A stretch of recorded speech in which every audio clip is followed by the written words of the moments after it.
El tema de los profesores, padres y apoderados encararon furiosos al alcalde Raunich, dice uno de los diarios en el día de hoy.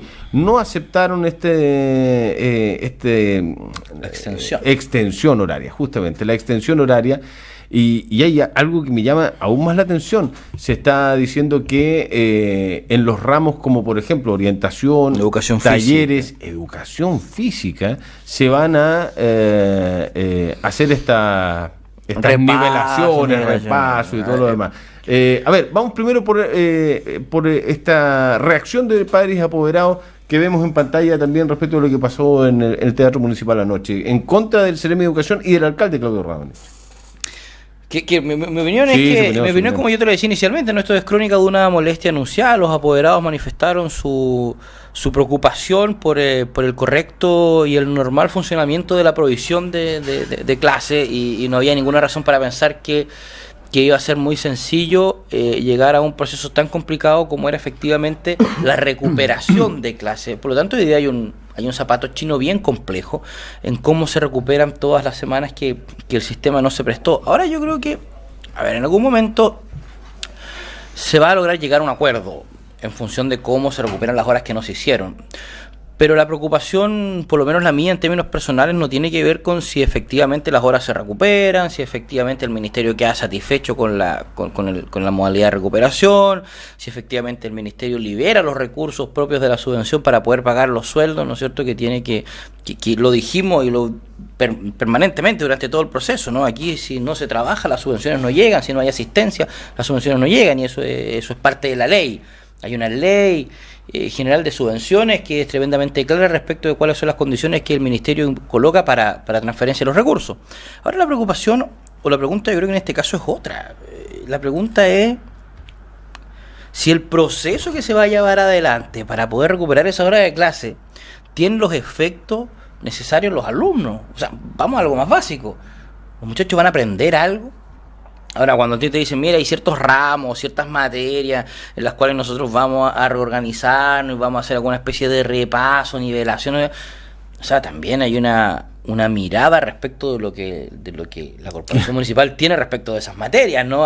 Que a mí me parece que son todas, de la A a la Z, igualmente valiosas para la formación de un individuo y de un ciudadano. Por lo tanto, a mí me preocupa no solamente que esas materias hoy día queden en segundo plano, y sabes que a la hora de orientación nosotros nos vamos a dedicar a repasar matemática, sino que a mí me da la impresión de que al final de este proceso la subvención va a llegar, las horas se van a hacer, pero la pregunta es si se va a aprender, que yo creo que es lo más importante. Y a mí me parece que esa es la preocupación central que hay que tener. O sea, cómo este tipo de situaciones, sin querer responsabilizar ni a unos ni a otros, ¿no? Ni a la corporación ni a los profesores, pero cómo este tipo de situaciones daña efectivamente no solo la normalidad del proceso de clase, sino que el proceso educativo en sí. O sea, hoy día hay gente que no va a aprender lo que tiene que aprender y a mí me parece que esa es la reflexión final a la que hay que llegar si uno analiza esta situación de la recuperación de clase. Me parece que no se va a recuperar lo que se tiene que recuperar en materia educativa y eso... O sea, no solamente no se va a recuperar lo que se tiene que recuperar, sino que además se va a dejar de hacer cosas que se tienen que hacer. Sí.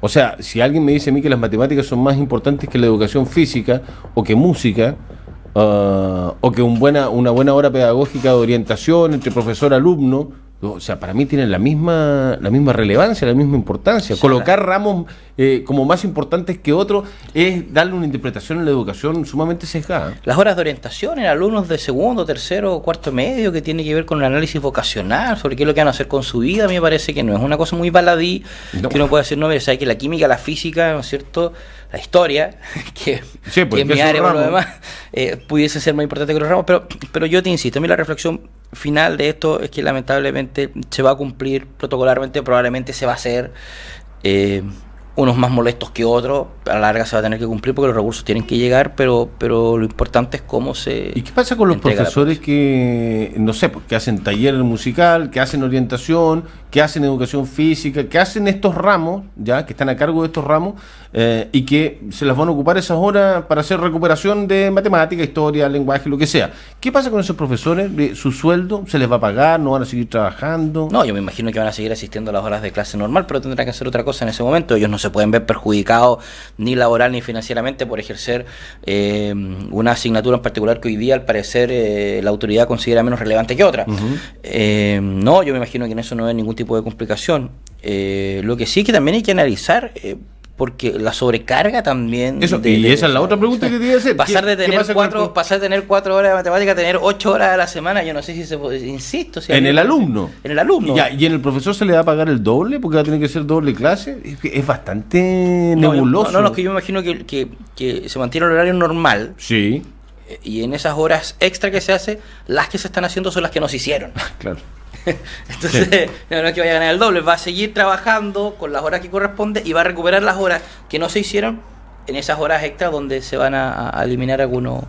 Ahora, a contrapelo uno podría discutir, no sé, quizás orientación, consejo de curso, pero educación física, por ejemplo, suena extraño a contrapelo de datos nacionales que señalan que, y de algunas políticas públicas que prontamente señalaban que incluso las horas de educación física tenían que ser aumentadas. Estamos en un país que evidentemente está sufriendo un problema, una pandemia de obesidad. Y te doy otro dato anexo, que la comuna de Punta Arenas es la número 1 en el ranking a nivel nacional de obesidad infantil, preescolar y escolar.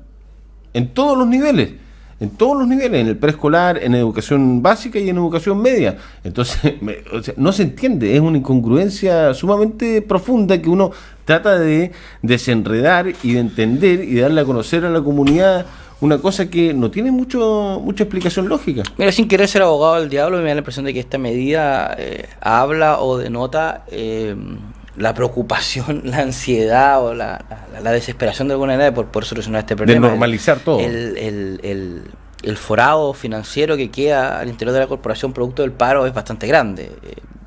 Nosotros lo comentamos, el alcalde, yo recuerdo haber estado en la mesa de negociación con los profesores cuando a un par de días ya hablaba, no sé, de 120 y tantos millones de pesos. Yo me imagino, nosotros no hicimos el cálculo al final de la temporada, pero me imagino que terminado el paro hace un par de días atrás, el monto debe ser considerablemente mayor.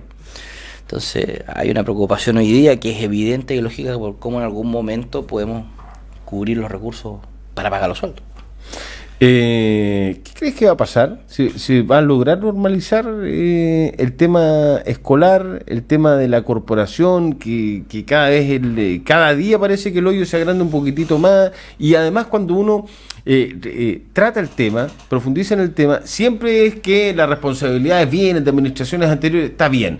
Pero yo creo que hay que hacer un paralelo, un coto, de decir, ya, ¿sabes qué? Las responsabilidades anteriores las vamos a ver en algún momento, hay que verlas, es muy probable que hay que verlas, seguramente hay que verlas, pero también hay que asumir responsabilidades en el hoy, ¿no? En los hechos actuales. Sería terriblemente irresponsable postular un cargo de elección popular sin saber a lo que uno está postulando. Y a mí me parece que todos los que en algún momento fueron candidatos a alcalde, a la elección o a la reelección, debiesen haber tenido perfectamente claro cuál era la realidad de la corporación municipal. Interesante conocer los datos de la manera más certera y precisa posible de cómo ha sido la evolución de este proceso. Que fíjate que lo conversaba el otro día con un colega concejal. Otra de las complicaciones que tiene la corporación municipal es que también se toma la agenda del mundo municipal. Hoy día llevamos meses hablando solamente de corporación municipal cuando la ciudad ha tenido muchísimos otros problemas y desde la parte pedagógica, y permíteme seguir colocando el tema, cuando uno habla hoy día de educación municipal o habla hoy día de educación pública, habla de cifras, habla de números azules, números rojos, del color que usted quiera colocarle. Pero hemos dejado de tener que centrarnos en conversar en el tema de la calidad de la educación. En el medio de toda esta crisis hemos vuelto a tener resultados de un CIMSE que ha sido nefasto.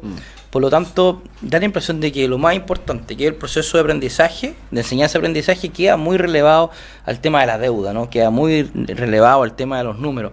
Si tú me preguntas si esto se va a normalizar, yo tengo toda la esperanza y la buena voluntad que así se haga. No solamente yo, sino que los demás integrantes también del Consejo Municipal.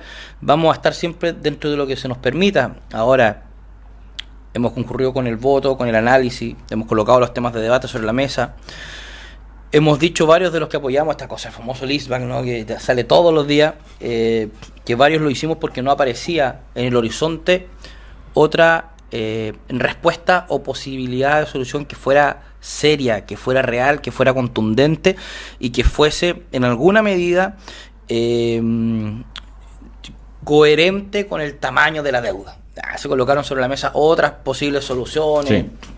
Que los sueldos, que las horas, que reducción de colegios, que sí, pero la deuda es tan magna que nos pareció inicialmente que la única forma de solucionarlo, sobre todo porque entendíamos que el Lisbon apuntaba a una deuda que no solamente, que quizás no es la más grande, pero es la que financieramente te genera mayor cantidad de intereses y es la que crece a lo menos más rápido. Esperamos que esta situación se solucione. Se nos ha hablado que hubo algunas modificaciones en el proceso de licitación del LISBAC, que esperamos que aparezcan los oferentes pronto. Hubieron muchas preguntas que aparecieron en el portal público, lo cual también es una señal positiva de que a lo menos habrían interesados en querer participar del proceso. Sabemos, o yo por lo menos tengo la certeza, de que el LISBAC no es, y nunca lo hemos planteado así, la única solución al problema. Vivimos en un sistema educativo que tiene un sistema de financiamiento que es salvaje, que es atroz.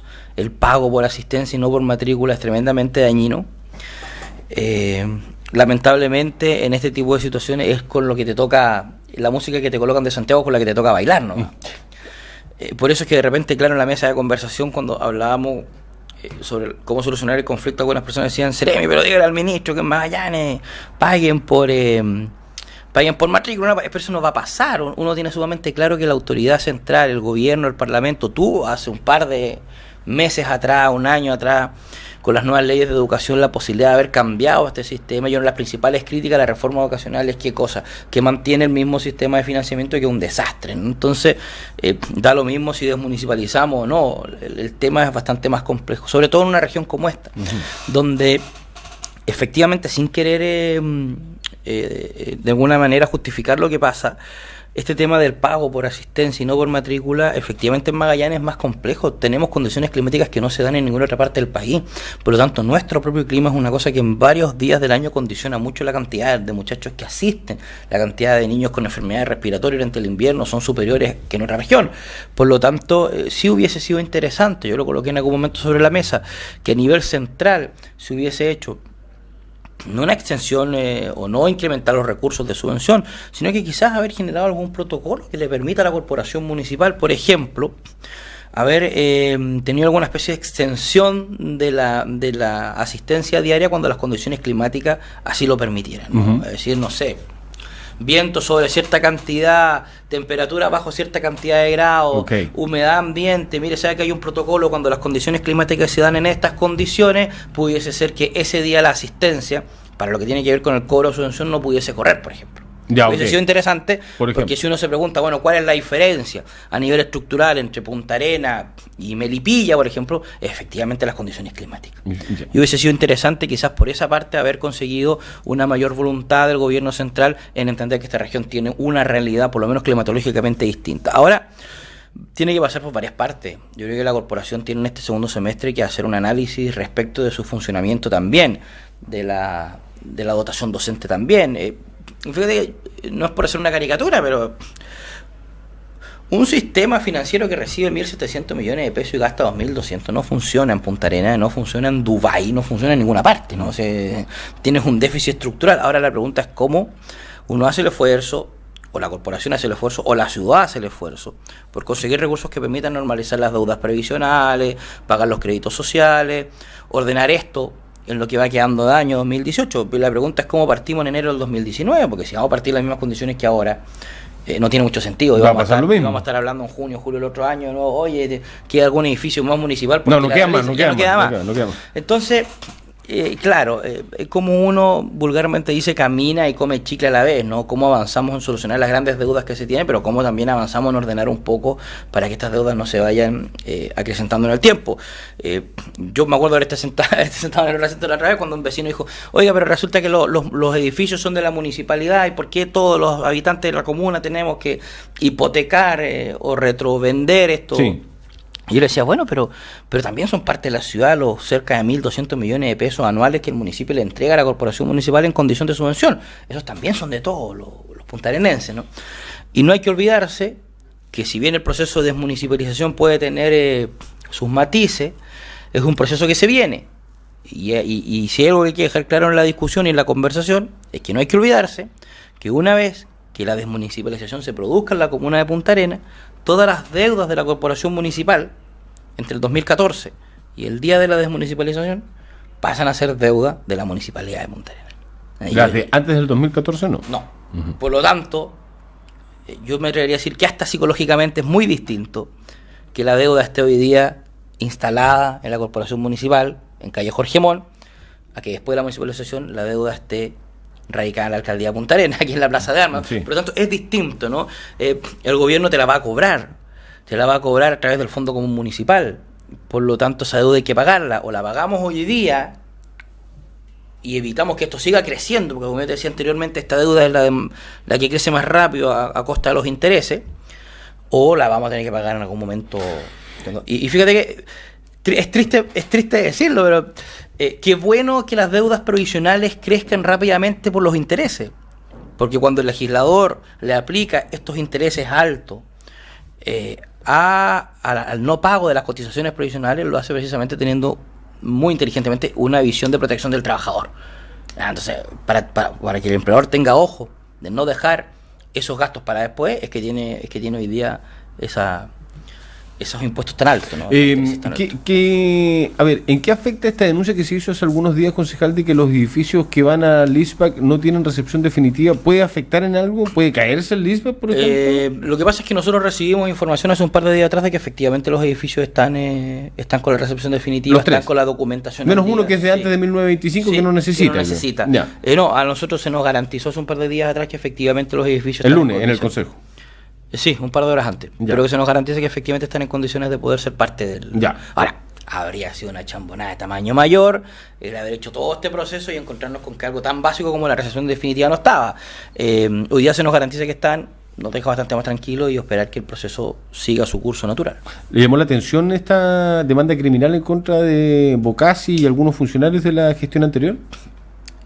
Mira, yo lo he dicho en varias oportunidades, el derecho de recurrir a tribunales de justicia ante dudas o ante la potencial realización de alguna situación que amerite un delito es un derecho de cada uno de los ciudadanos.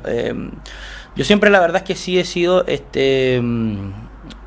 siempre he sido más proclive a que este tipo de situaciones se aclaren con las herramientas que nosotros tenemos antes de sobresaturar a la Fiscalía con este tipo de denuncias, que yo no me voy a referir a este caso, pero que en otros casos particulares han sido más mediáticas. Sí. ¿No? La foto en el mesón de la Fiscalía siempre rinde bastante más, sí, desde la perspectiva de que la gente piensa que se están haciendo las cosas.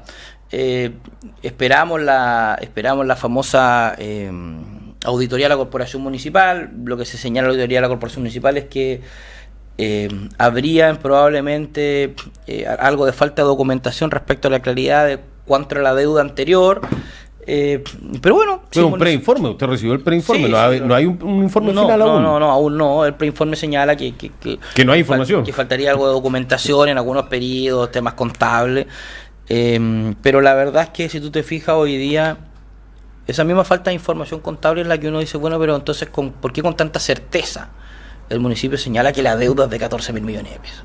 Si no hay información. Si no hay información. Claro, por eso, esa es la duda. Bueno, hoy día estamos en la especie a propósito de información, ¿tiene usted información oficial de que hace un mes en uno de los diarios se dijo que 200 niños habían salido de la educación municipal? Ayer se dijo que 100 niños han salido de la educación municipal para irse a otros colegios.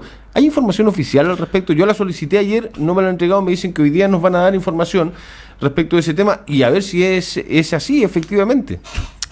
El dato oficial yo tampoco lo tengo. Ya. No sé de dónde, por eso mi pregunta es ¿de dónde sale esa información? De dónde sale mucha de la información que circula muchas veces en las redes sociales. Lo que yo sí te puedo decir desde la perspectiva personal, de lo que me ha tocado ver, no como concejal, sino que en mi rol de profesor, es que sí, efectivamente...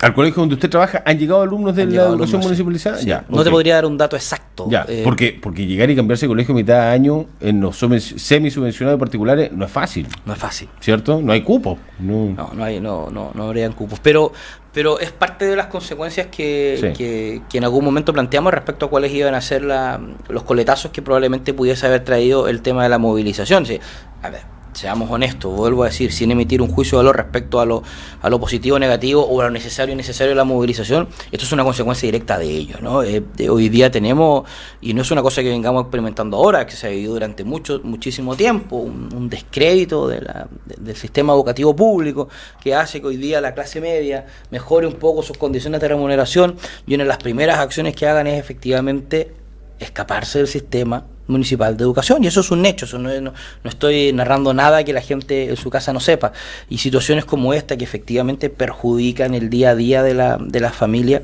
ya sea en lo práctico, cosa que a mí por lo demás me molesta mucho, el entender el sistema educativo casi como una especie de guardería, ¿no? Pero en lo práctico también te genera una problemática, y a la larga también los resultados. O sea, los papás hoy día están hablando en la enseñanza media de cuáles van a ser los resultados que sus hijos van a tener cuando salgan del proceso educativo. Por lo tanto, este tipo de situaciones, más allá de que si son 100, son 200, son 500, son realidades que se producen, que sabíamos que se iban a producir, y que, coloquemos un dato más también, van a perjudicar directamente los montos de la subvención con la cual se va a tener que empezar a trabajar el próximo año. O sea, de hecho, este año ya generan problemas de subvención. Ya hay niños que en el segundo semestre, cuando se les pase la lista, ya no van a estar. Entonces, por lo tanto, los recursos van a seguir siendo menores, y lo que va a requerir, tengo yo la impresión, de un ajuste a nivel de corporación municipal. Sí, también. Se gasta más de lo que se recibe, absolutamente. Se nos acabó el tiempo, pero Punta Arenas se convierte en la tercera comuna del país después de Recoleta y Las Condes en disponer de una ordenanza municipal que sancionará con multas de 3 a 5 unidades tributarias mensuales, que son entre 140 y 230 mil pesos, a personas que incurran en alguna falta por el acoso callejero en nuestra ciudad, en la capital de Magallanes. No es en otras comunas, en nuestra comuna solamente. La normativa fue aprobada por el Consejo y va a regir una vez que se publique en el Diario Oficial. Las denuncias se van a canalizar a través de Carabineros, de la Oficina de Seguridad Pública o de los inspectores municipales, que darán cuenta a los juzgados de policía local. Es una buena noticia, según la gran mayoría de la gente que ha opinado, todo lo demás. Había uno de los concejales ahí, pero que la tiró como talla. Yo estuve viendo el Consejo Municipal y creo que lo que dijo Vicente Carelovich tampoco tenía una relevancia. Yo tengo una mejor noticia todavía. A ver. Yo me atrevería a decir, y creo no equivocarme, que la ordenanza de acoso callejero aprobada ayer no solo transforma a Punta Arenas en la tercera comuna a nivel nacional que se suma a este proceso que me parece tremendamente necesario, pero me da la impresión, insisto, creo que no me voy a equivocar al decir que esta ordenanza es la primera ordenanza en la historia de la comuna de Punta Arenas cuyo proceso de elaboración obedece a un trabajo de la comunidad. Yo me sumo a las palabras de mi colega Arturo Díaz ayer, cuando agradece a un conjunto de organizaciones que se dieron el trabajo, que tuvieron la voluntad de avanzar muchísimo en esto. Y no lo hacen porque crean que necesariamente el sistema es más lento. No lo hacen porque solamente golpean la puerta, necesitamos una ordenanza. Ellas se sentaron a conversar con nosotros, estuvieron en la Comisión de Régimen Interior, que me ha tocado presidir, y llegaron con el material. Nosotros colocamos al jurídico de la municipalidad como respaldo. Se trabajó en ver los alcances y en la legalidad que esta normativa podía tener. Y hoy día yo creo que tenemos una ordenanza que no solamente está apuntando a un cambio cultural tremendamente importante, sino que lo que está haciendo hoy día es también sentando las bases de que la comunidad pueda organizarse y puede efectivamente concurrir al municipio con propuestas de ordenanzas que obedecen necesariamente a sus problemas. Fíjate, muy cortito, una de las grandes críticas que uno hace al sistema legislativo chileno es la incapacidad que tenemos de colegislar los ciudadanos, ¿no? Tenemos que sentarnos a esperar que el Ejecutivo redacte una ley que se la mande al Parlamento. Existen otras sociedades mucho más desarrolladas donde los ciudadanos organizados pueden influir de manera más directa en su materia legislativa. Hoy día el municipio abre una puerta tremendamente importante con esto, hace un llamado a la comunidad.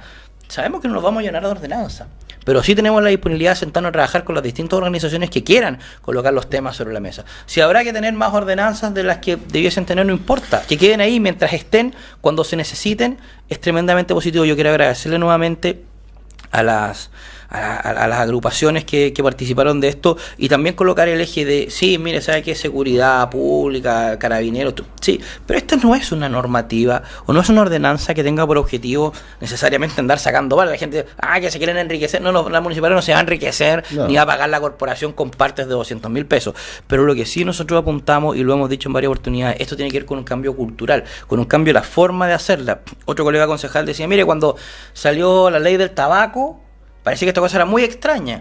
Bueno, hoy día resulta muy difícil pensar que en un lugar público se va a poder fumar, ¿no? O fumar al lado de un menor.